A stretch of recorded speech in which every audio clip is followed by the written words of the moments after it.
नमस्कार, आप देख रहे हैं प्रदेश का सबसे भरोसेमंद news channel India news Uttar Pradesh Uttarakhand. मैं हूं आपके साथ स्वाति शुक्ला कुमार। बड़ी बहस में आज चर्चा होगी मिशन 2024 को लेकर। दरअसल लोकसभा चुनाव को लेकर सभी राजनीतिक दलों ने अपनी अपनी कमर कस ली है, लिहाजा सभी पार्टियां तरह तरह के अभियान और शिविर का आयोजन भी कर रही हैं। और इसी क्रम में समाजवादी पार्टी का भी बांदा में 2 दिवसीय प्रशिक्षण शिविर जारी है। बड़ी बात यह है कि शिविर में पहले दिन शिवपाल यादव खुद शामिल हुए थे और दावा भी किया था कि चुनाव में इंडिया गठबंधन फतह हासिल करेगा, जबकि दूसरे दिन शिविर में सपा अध्यक्ष अखिलेश यादव खुद पहुंचे हैं और इस शिविर के जरिए समाजवादी पार्टी जातिगत जनगणना को लेकर मुख्य रणनीति बनाएगी, साथ ही सरकार पर दबाव बनाने का प्रयास करेगी। तो ऐसे में यह तो तय है कि अखिलेश यादव चुनावी समर में कोई भी कोर कसर नहीं छोड़ने चाहते हैं और उनकी पार्टी की तरफ से हर बार की तरह इस बार भी चुनावी दावे किए जा रहे हैं। खैर, दावे तो दावे ही रहेंगे या हकीकत ही बनेंगे, वक्त आने वाला बताएगा। तो देखिए, इसी मुद्दे पर करेंगे आज की बड़ी बहस और एक खास पैनल के साथ हम जुड़ेंगे, लेकिन उससे पहले आपको नेताओं के बयान सुनवाते हैं और इंडिया न्यूज संवाददाता की ये स्पेशल रिपोर्ट भी दिखाते हैं। कोशिश कर रहे हैं। उत्तर प्रदेश में 2014 का इलेक्शन आपने देखा, उसके बाद बहुत सारे समीकरण अखिलेश यादव लगा चुके, समाजवादी पार्टी लगा चुकी। 2017 में कांग्रेस के साथ आई, कुछ नहीं आया हाथ में। 2019 में बसपा के साथ आई, कुल मिला के दोनों दलों को 15 सीटें मिली।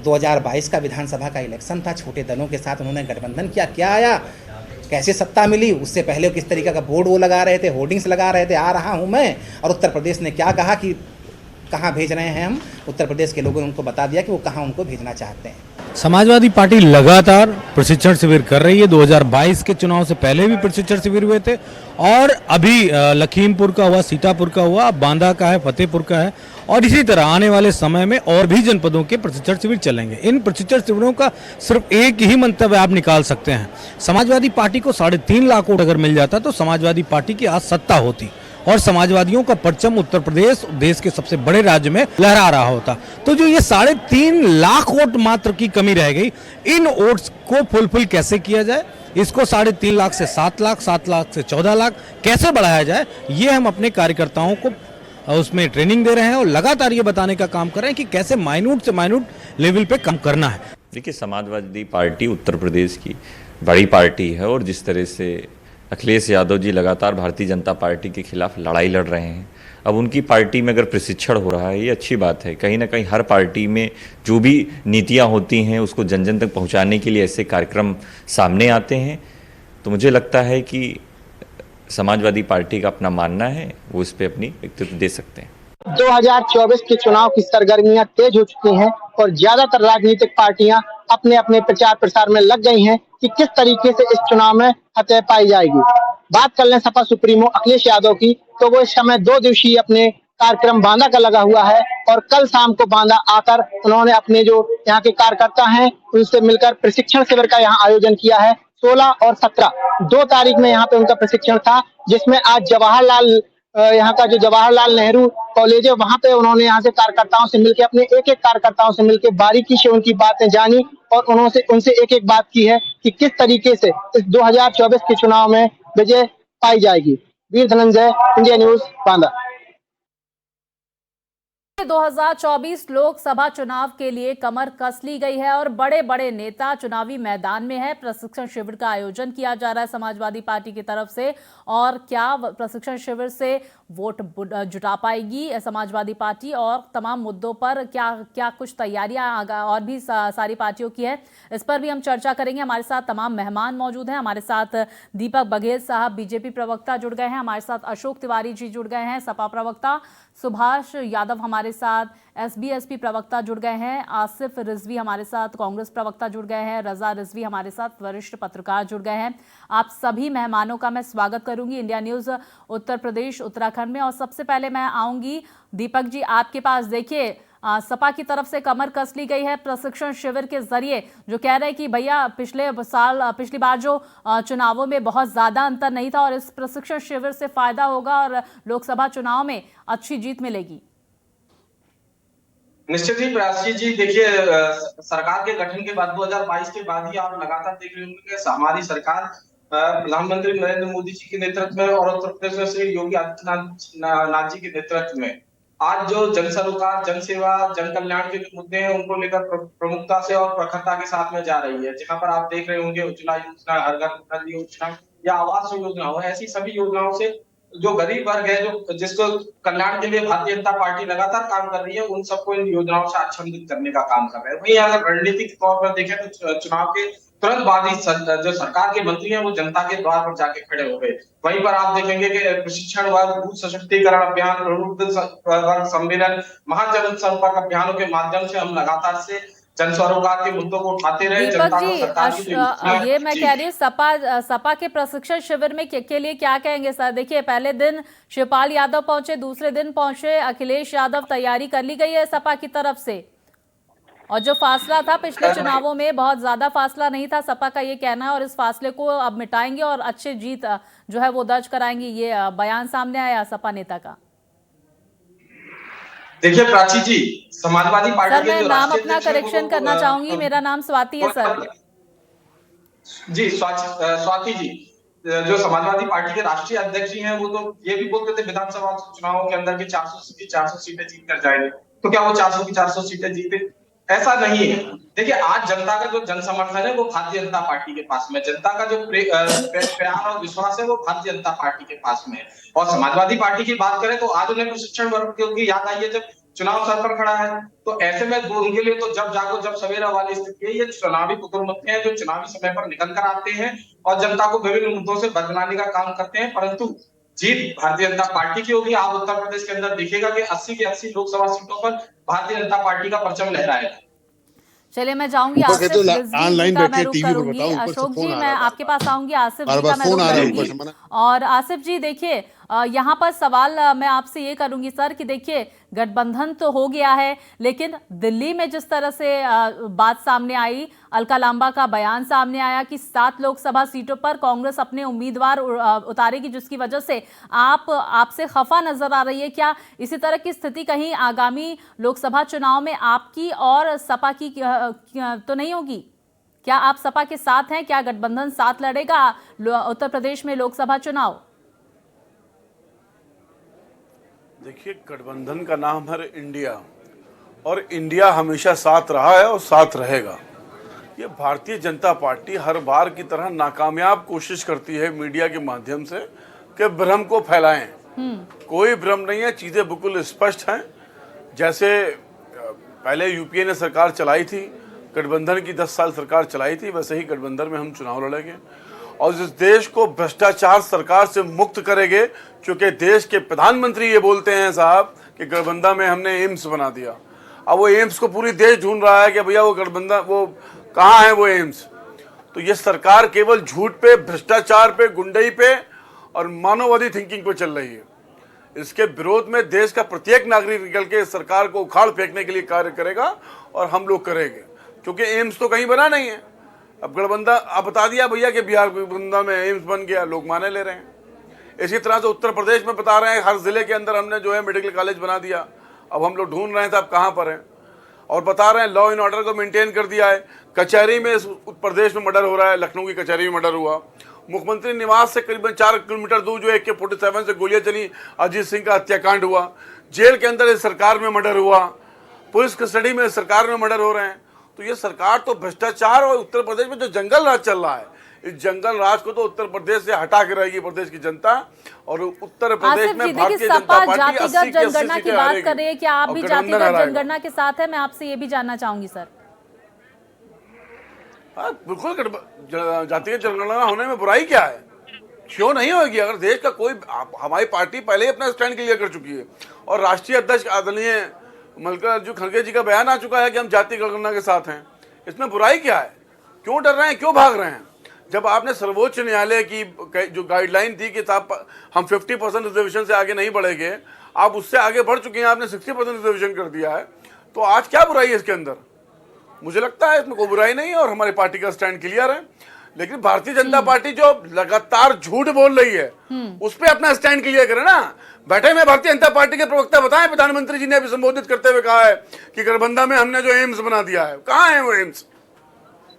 चलिए आसिफ जी अशोक जी के पास देश भी की रुक जनता को करते तो हैं। दिखा नहीं, इनको अशोक दिख जी जाएगा, ये रुक बता करूंगी दो। और आसिफ जी इस पर चर्चा करेंगे। अशोक जी का मैं रुक करूंगी। अशोक जी देखिए, दीपक जी कह रहे हैं कि भाई शिविर तो आपने लगा दिया है, लेकिन जनाधार जो है वो हमारे ही साथ है।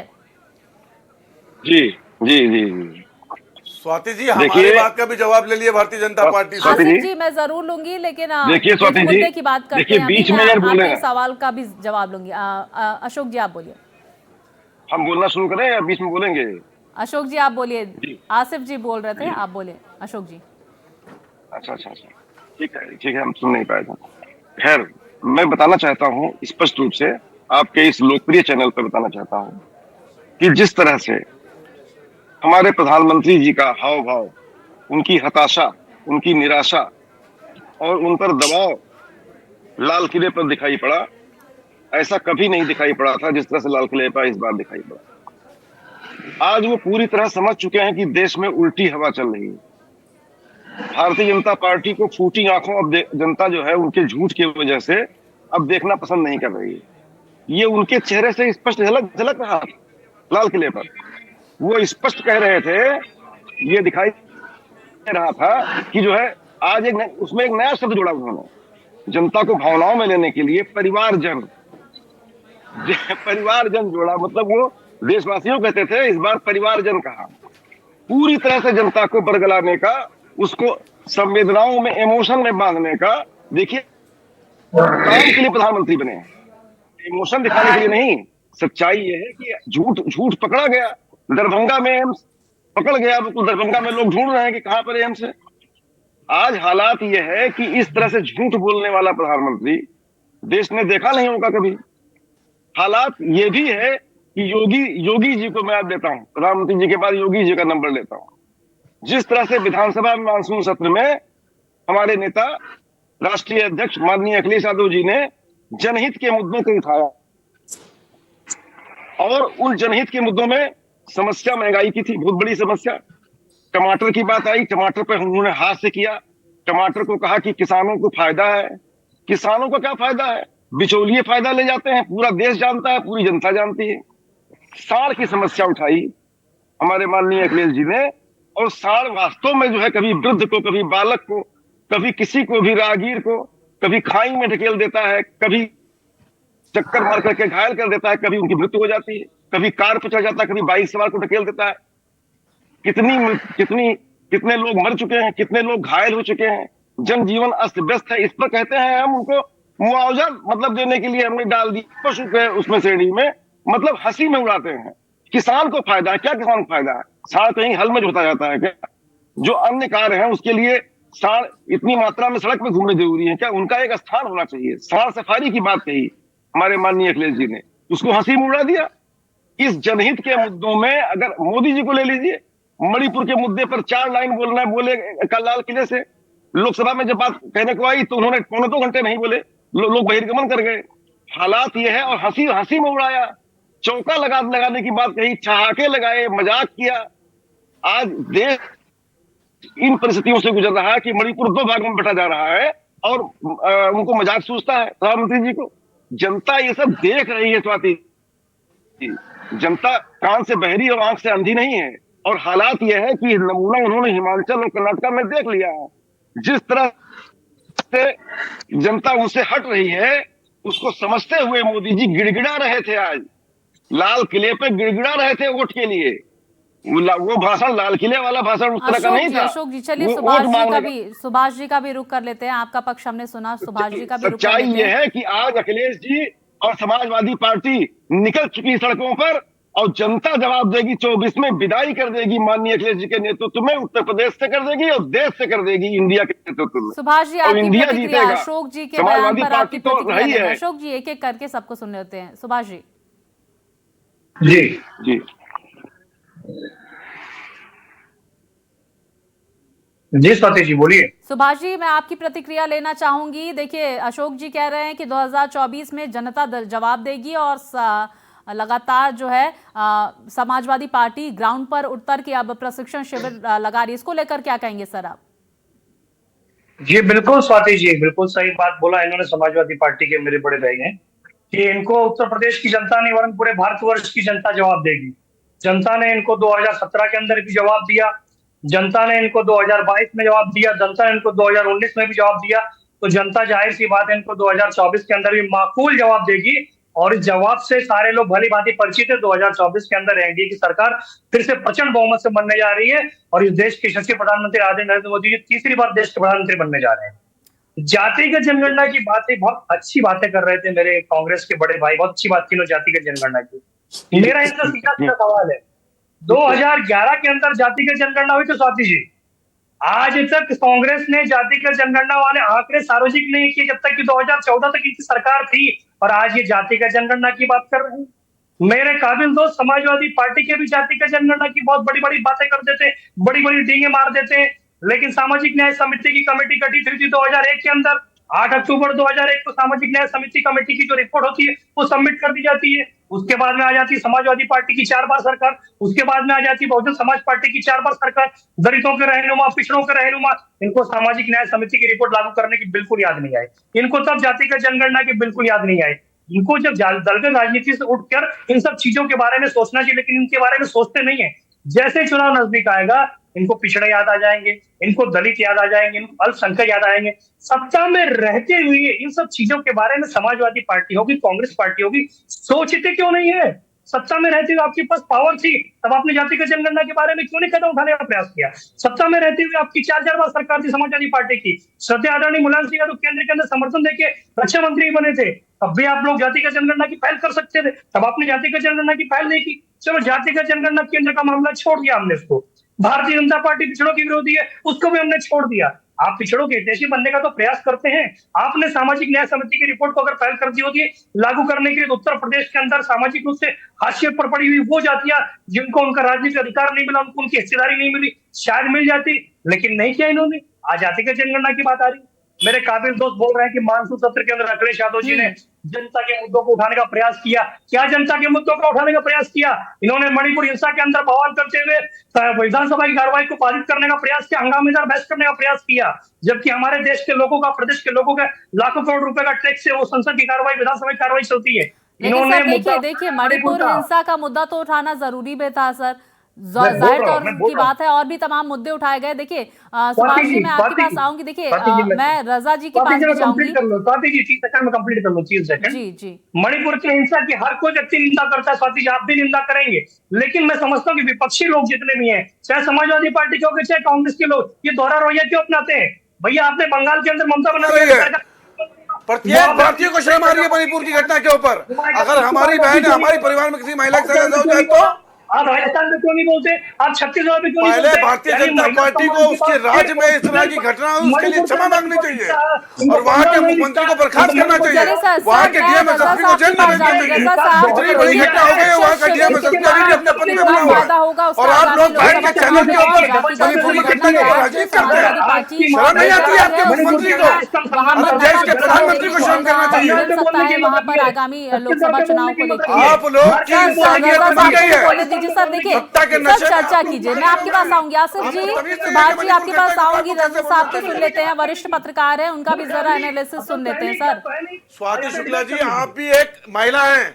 मणिपुर में जो महिलाओं के साथ घटना हुई उस पर देश का प्रत्येक नागरिक शर्मिंदा है। इनको माफी मांगनी चाहिए कि मणिपुर वाली घटना पे कैसे बोल रहे हैं ये।